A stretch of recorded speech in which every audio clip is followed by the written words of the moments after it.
Ese wari uzi ko hano mu gihugu cy'u Rwanda hari abahanzi batunze amamiliyari y'amafaranga kandi bakaba barayakuye mu muziki? Muri iki kiganiro rero tugiye kureba top 10 urutonde rw'abahanzi bakize cyane kurusha abandi hano mu gihugu cy'u Rwanda. Wowe tugiye kubana ari ubwa mbere icyo ngusaba no kumanza gukanda subscribe, ugakanda like ndetse ugashyira igitekerezo cyawe muri comment ubwira uti uko byagenda kose muri urwo rutonde mugiye gukora uyu muhanzi ntari buburemo, utubwira izina rye muri comment. Tugiye guhera rero ku mwanya wa 10. Ku mwanya wa 10 turi buhasange uwo bita Platini P.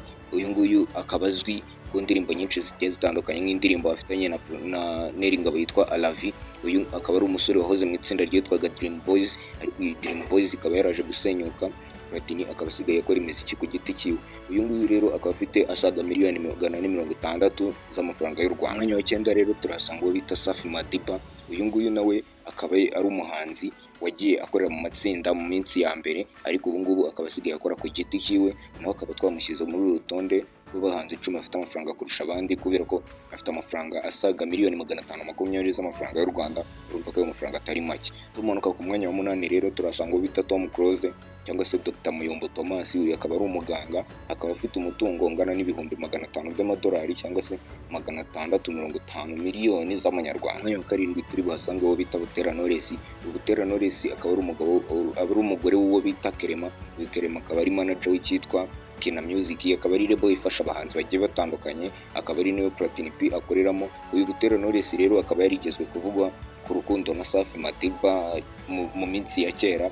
Ubu akaba afite umutungo ungana n'ibihumbi 500 kugeza kuri 1 miliyoni y'amadolari. Ayo ngayo akaba angana na miliyoni 650 z'amanyarwanda kugeza kuri biliyoni 1.3 y'amanyarwanda. Umwanya wa 6 turahasanga uwo bita Gatsinzi Emery, ariyo mazina yiswe n'ababyeyi. Akaba azwi ku izina rya Riderman, akaba ari umuraperi wakoze umuziki kera, nawe akaba ari mu legend batangiye umuziki kera mu Rwanda.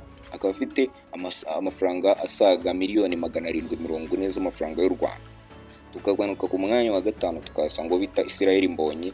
Israel Mbonyi nawe akaba ari umuhanzi w'umuramyi uririmba gospel cyangwa se indirimbo zihimbaza Imana.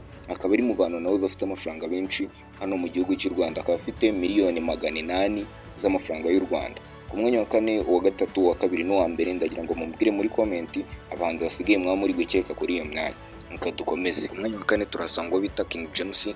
Uyu akaba ari mu bahanzi bakize cyane kurusha abandi, ndetse akaba yarigeze no kuza ku mwanya wa mbere, ariko hakaba hari abandi bahanzi baje bakamwivuna bakamujya imbere. Ubu ngo tuvugana akaba ari ku mwanya wa 4. Akaba afite amafaranga asaga ibihumbi 700 kugeza kuri miliyoni 1.5 y'amadolari.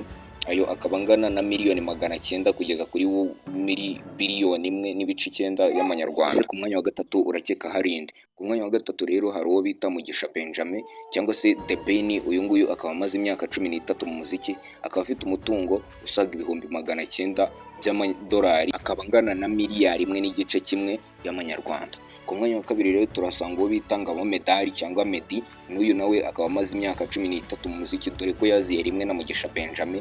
Nawe akaba afite miliyoni 1 y'amadolari ingana na miliyari 1.3 y'amafaranga y'u Rwanda.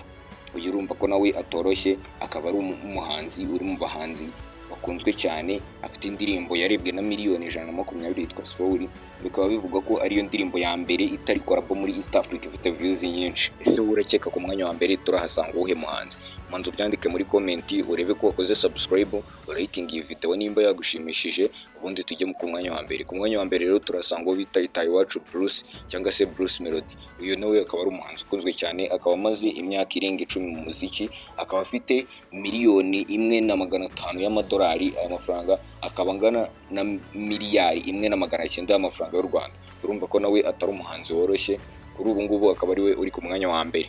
Nimba iyi video hari ikigufashije, kanda muri comment wandikemo igitekerezo cyawe, ukande like, ukande subscribe kugira ngo utazacikwa n'ibindi biganiro tugenda tubagezaho. Murakoze cyane.